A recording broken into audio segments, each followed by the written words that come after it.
Wa an Abi Buraidah radhiyallahu anhu an abihi. Kurang tu ya dalam kitab tuan tu. Ada lagi an abihi. Abu Buraidah ni kemudian dia dapat daripada ayahnya yang katanya anna Nabi sallallahu alaihi wasallam kana la yatatayyaru. Rawahu Abu Daud bi isnadin sahihin. Dari Abi Buraidah radhiyallahu an, dari ayahnya lagi, dari Nabi sallallahu alaihi wasallam mengatakan bahawa Nabi sallallahu alaihi wasallam kana ni kalau tuan-tuan ya, kalau ada dalam hadis kana ni kata pensyarah hadis biasanya perbuatan tu berlanjutan, tidak sekali dua. Jadi kana Nabi sallallahu alaihi wasallam adalah, kita terjemahan kita macam itulah, adalah Nabi sallallahu alaihi wasallam la yatatayyaru.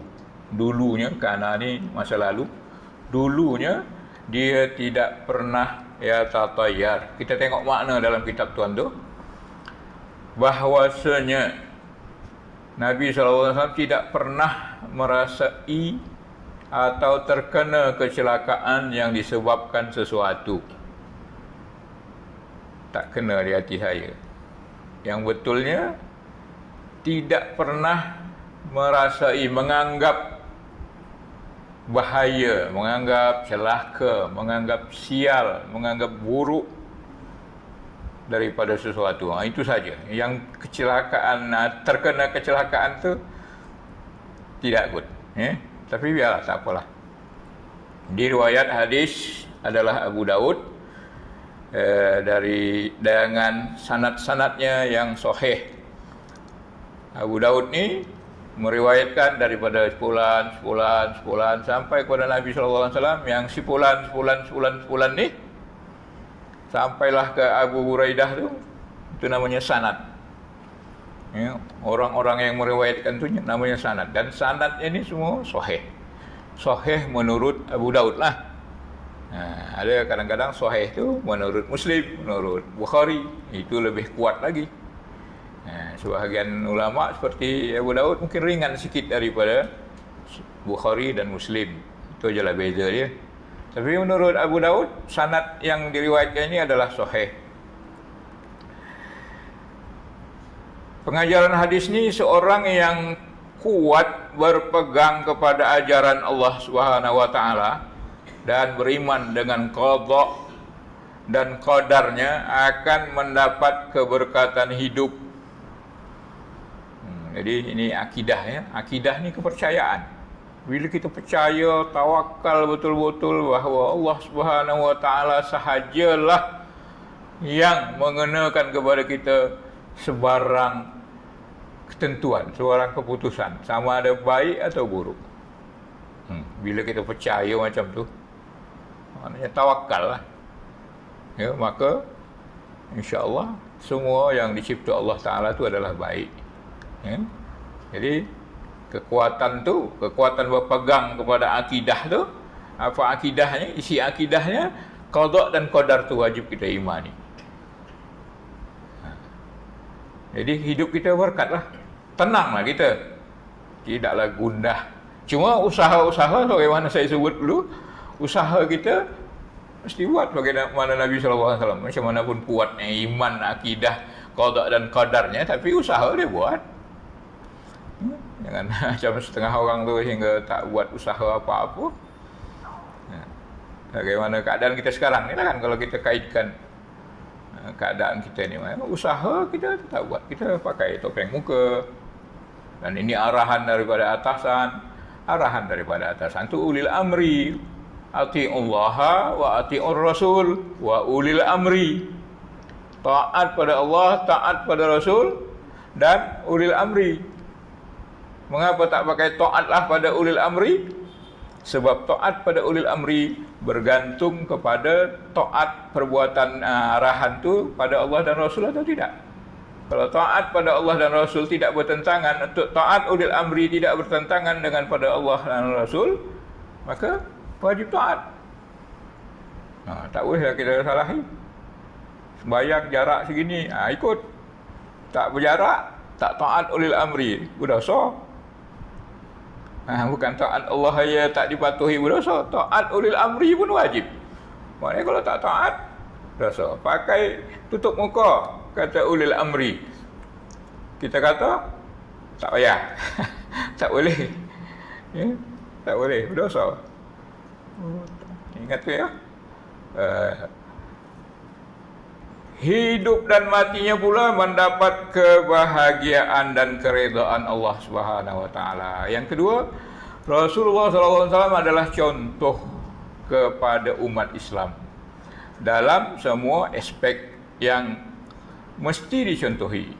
Jadi Rasul SAW contoh. Kita pun contohlah, kita pun contohlah. Ya, kita pengganti Rasul SAW. Risalah Islam ni wajib diteruskan. Maka kita orang-orang Islam ni mesti jadi contoh bagi yang non-Muslim.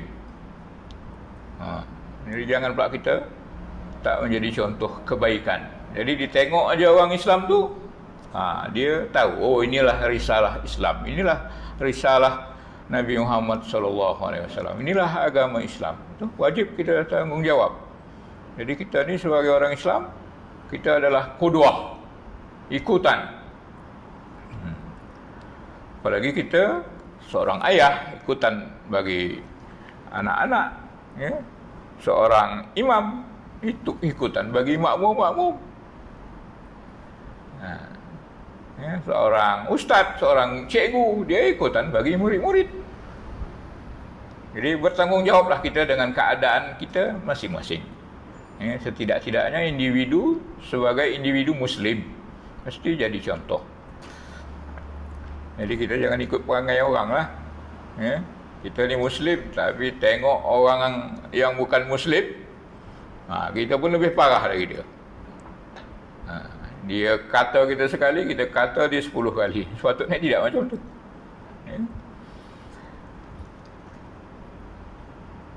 Dan ikuti sepenuhnya, terutama perkara-perkara yang berbentuk akidah Islamiah dan iman. Itulah yang ada pada kitab tuan-tuan.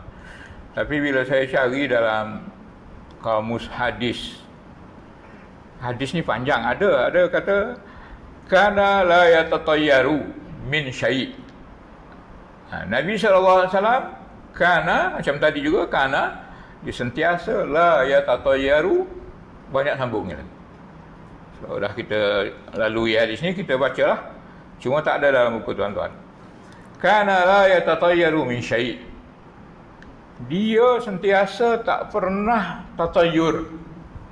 Bagaimana saya sebut dulu, tatayur ni adalah anggap buruk pada langkah burung. Burung tu terbang, kalau ke kiri dia terbang, kita lepaskan. Orang jahiliah dulu ni, diulangi lagi, mungkin ada yang tak datang itu. Burung tu bila dia nak pergi, dia lepaskan burung. Kalau burung tu ke kanan, dia on pergi. Tapi kalau burung tu terbang ke kiri, dia anggap sial perjalanan gitu, maka dia tak pergi. Ya, dia cari burung lain pula lagi. Bila dia nak pergi, cari burung lagi, lepaskan. Macam tu. Itu namanya dia tatayar. Tayrun tu burung. Ya. Jadi Rasulullah tak pernah buat tu. Dan tak pernah sangka dengan selain burung. Apa-apa saja benda, dia anggap baik saja. Tafa'ul. Itu makna dia, la yatatayar. Jadi wa kana idza ba'sa amilan sa'ala an ismih.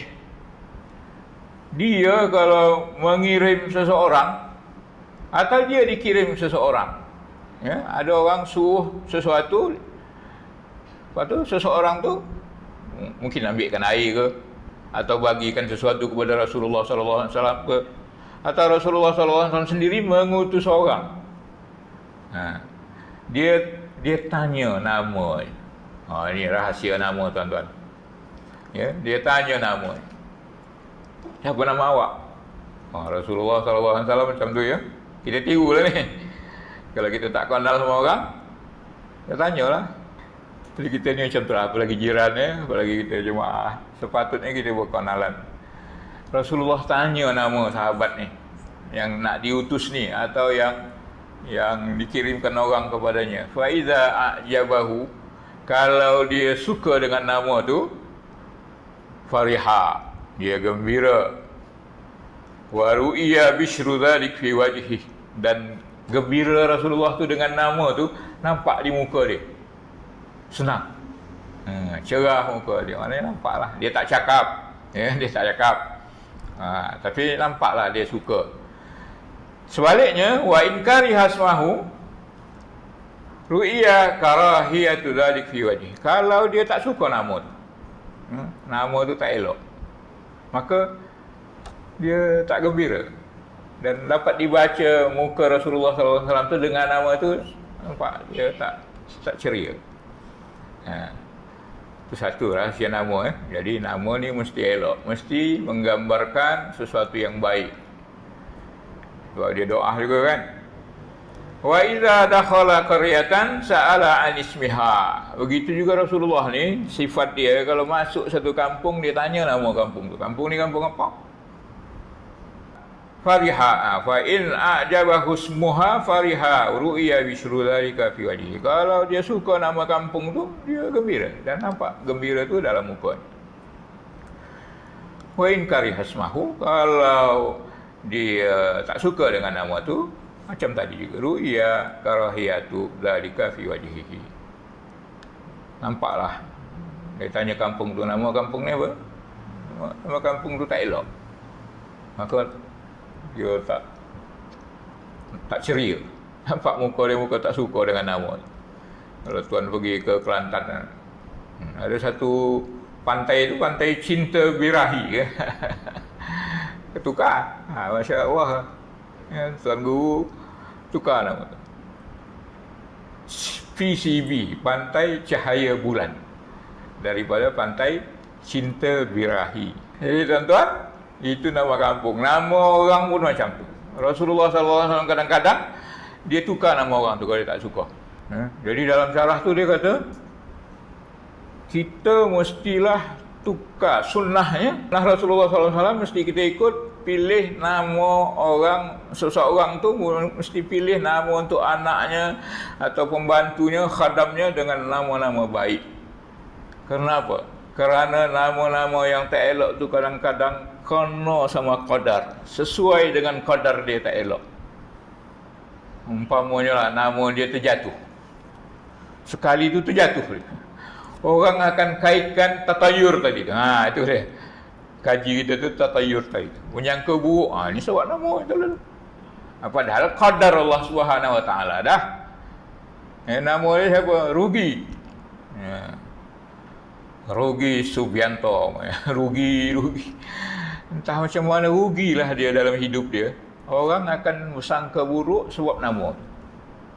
Padahal memang qadar dia. Jadi orang sangka bukan qadar.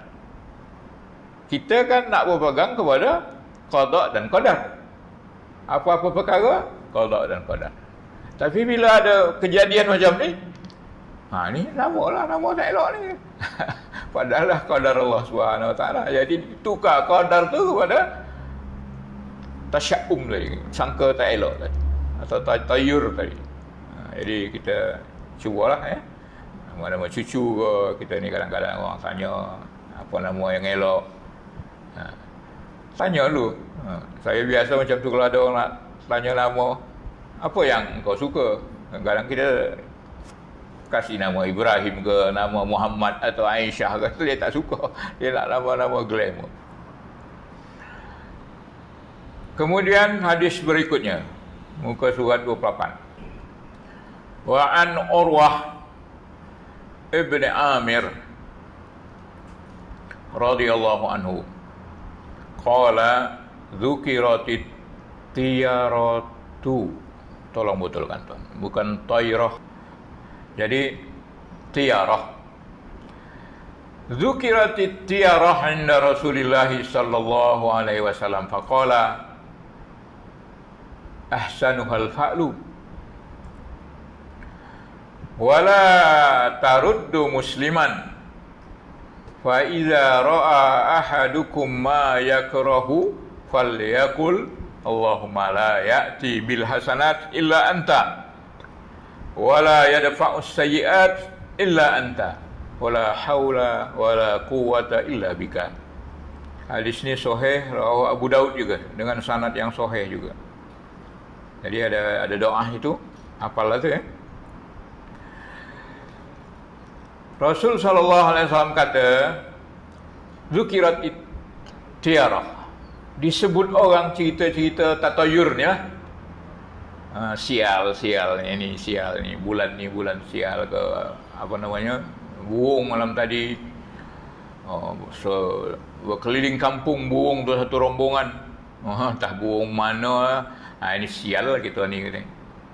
Jadi disebut orang pada masa tu ada Rasulullah sallallahu alaihi wasallam. Atau setengah pensyarah hadis ni kata orang bertanya kepada Rasulullah sallallahu alaihi wasallam tentang anggapan sial, anggapan buruk ni. Maka Rasulullah kata ahsanuhal fa'lu.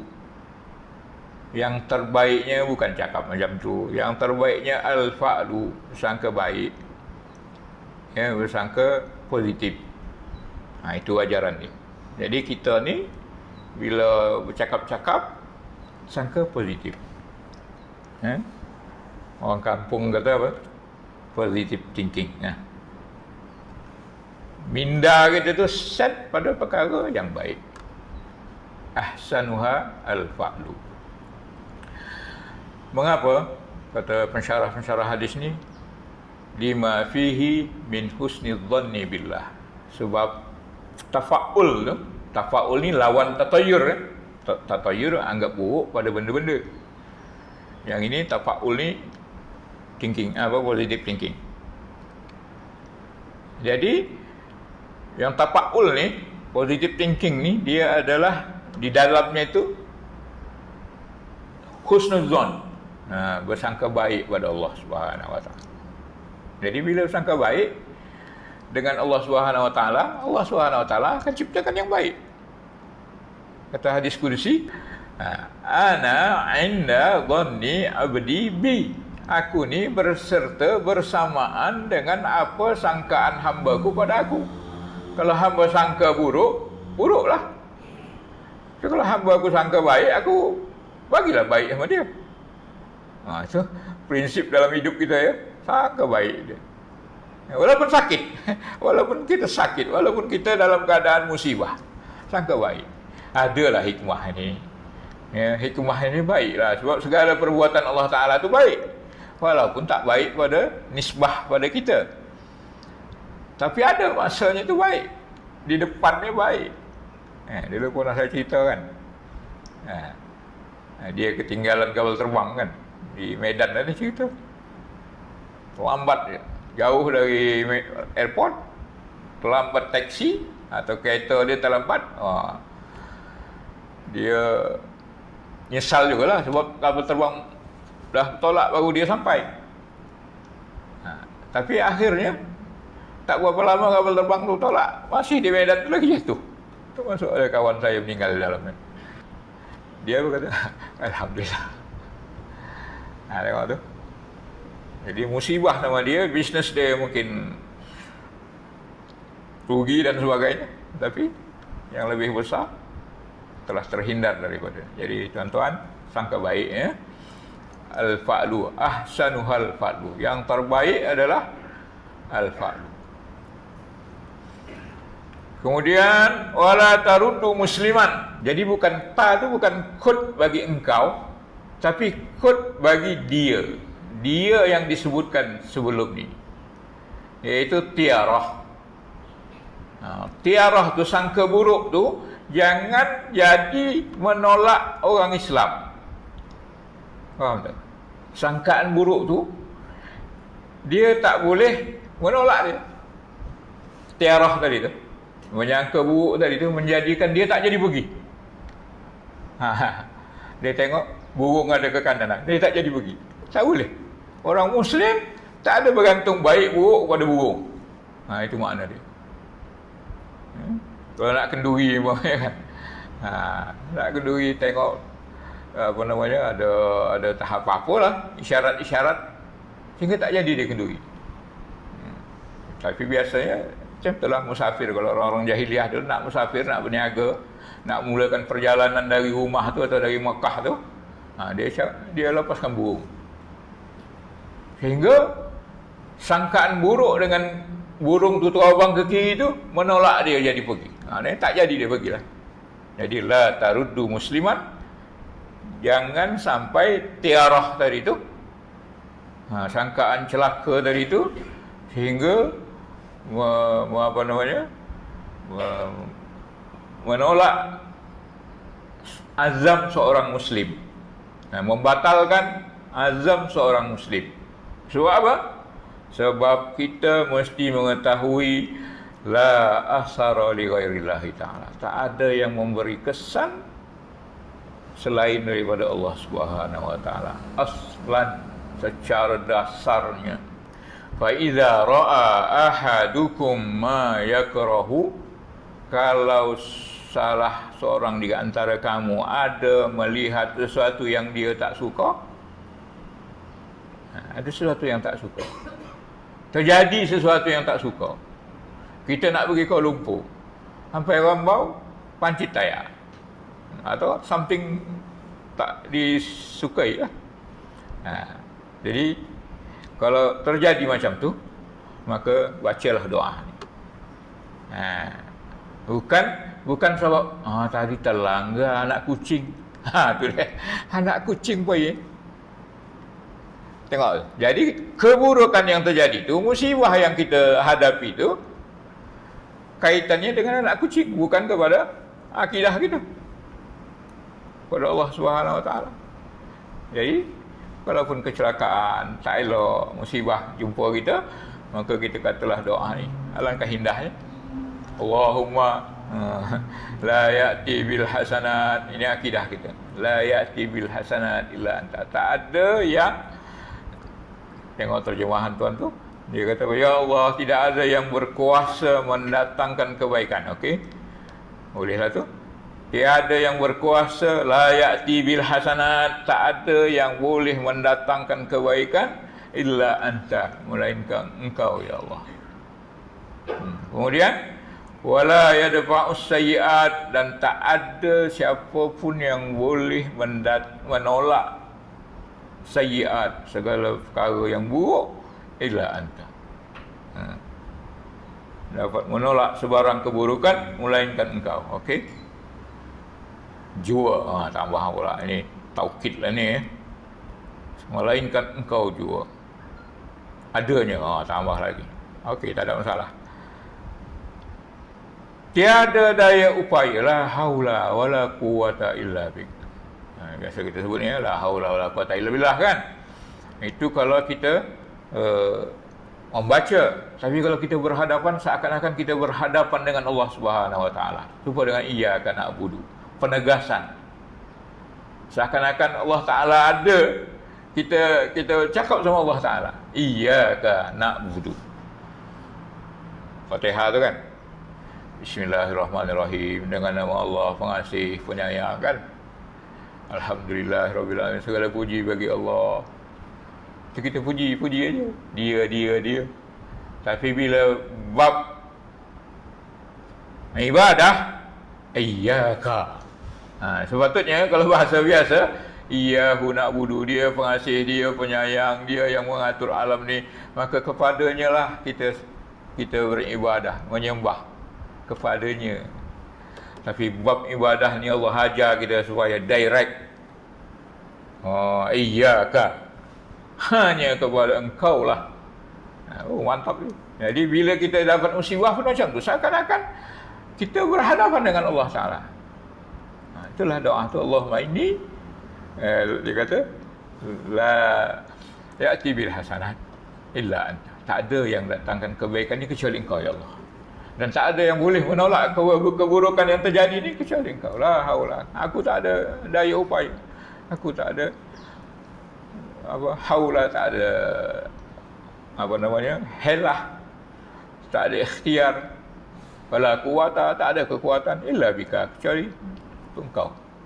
Puas hati kita, sebab kita mengadu pada Allah Subhanahu wa taala. Mudah-mudahan dengan tawakal kita tu, itu doa tawakal tu ya, dengan tawakal kita tu, Allah ganti dengan kebaikan. Musibah tu okeylah, dah terjadi, nak buat macam mana? Memang itu takdir kita.